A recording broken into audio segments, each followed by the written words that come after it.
the 2005 season playing Boo-Ray with Bron. A bunch of motherfuckers on the table. And Bron just happened to say some randomly.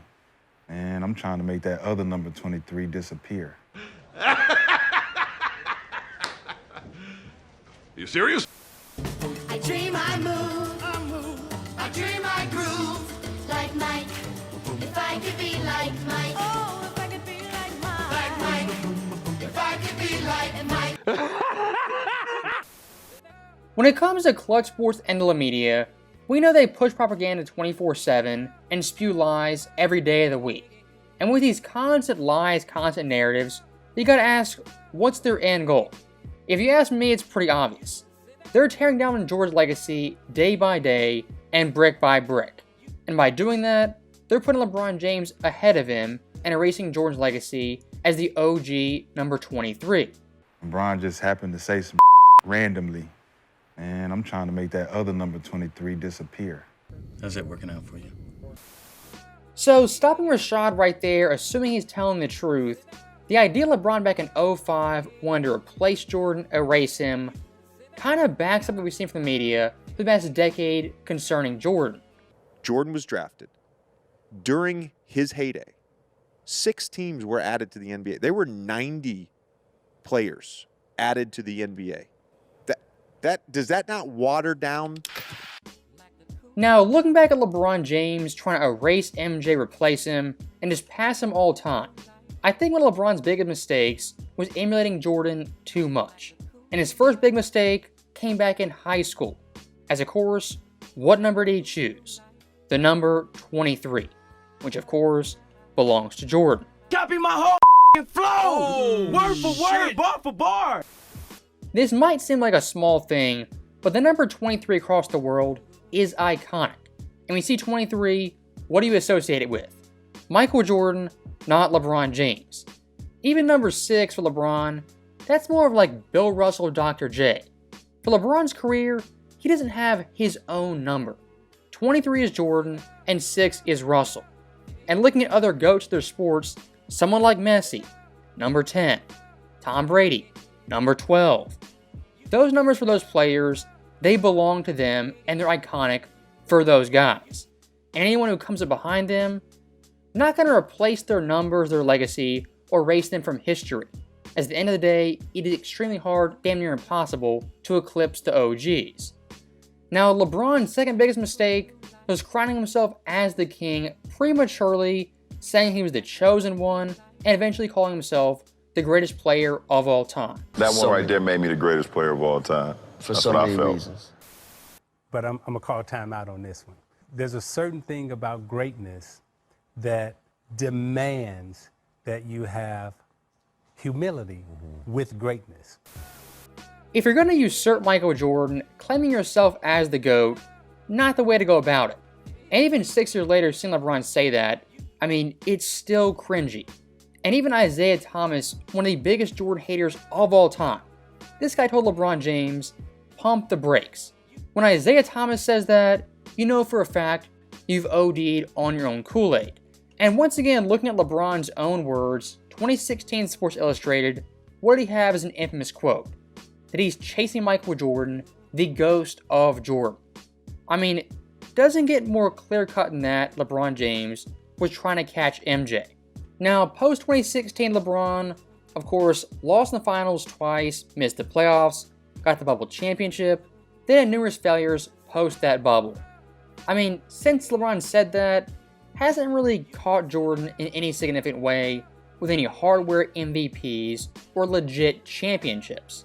So with that being the case, what do you have to do? Propaganda, media manipulation, and just taking over the media. As now look at the landscape of the media, who are the big-time LeBron critics? One guy I think of is Stephen A. Smith. But even Stephen A. has caveats, he prefaces things, and is very, very careful not to offend Clutch Sports.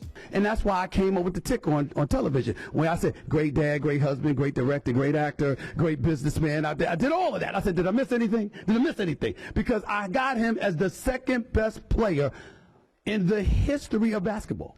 And I said to Mr. Chirper himself, Rich Paul, my boy, and And I said, you act like that's an insult. This dude, it is an insult. When I look at the NBA media, I'd say it's mostly pro LeBron James, or at least neutral LeBron James. The hate LeBron James gets, it's not coming from the mainstream sports media, not even close. And look at ESPN, their prominent figures at the network, really all pro LeBron James, or former LeBron teammates or reporters. Someone like Kendrick Perkins, a die-hard LeBron fan. Shannon Sharp, even bigger LeBron fan. Richard Jefferson, former LeBron teammate. Brian Windhorst, covered LeBron James in his crib. And then someone like Reddick, who went from ESPN to LeBron's actual coach. Clutch Sports at this point, they're in the bloodstream of ESPN.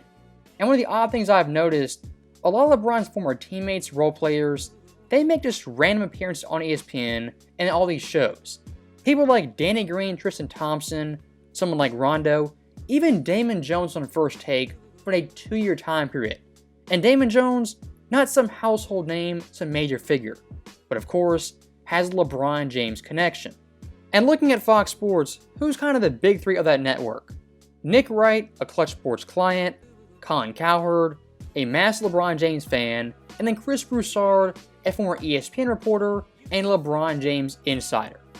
So when looking at the media, I don't understand how it's so anti-LeBron James against LeBron James. I'd argue someone like myself, I'm going against the grain and the mainstream narrative. And when it comes to player podcasts, I mean, it's even worse. Someone like Draymond Green, if LeBron snaps his fingers, he'll be on his knees in a heartbeat.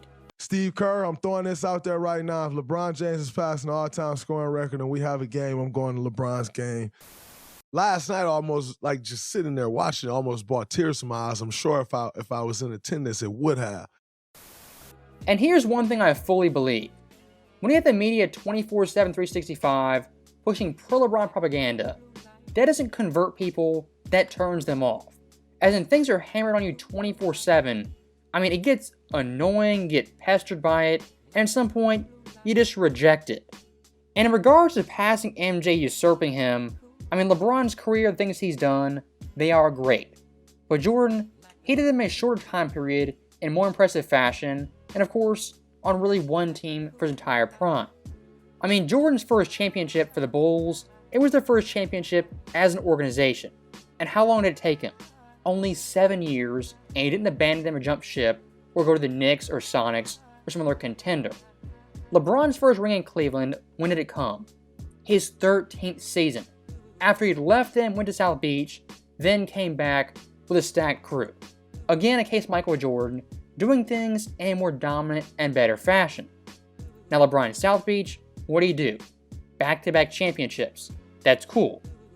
But Jordan, he went back to back to back and did it twice. Now looking at LeBron's last ring, when did that come?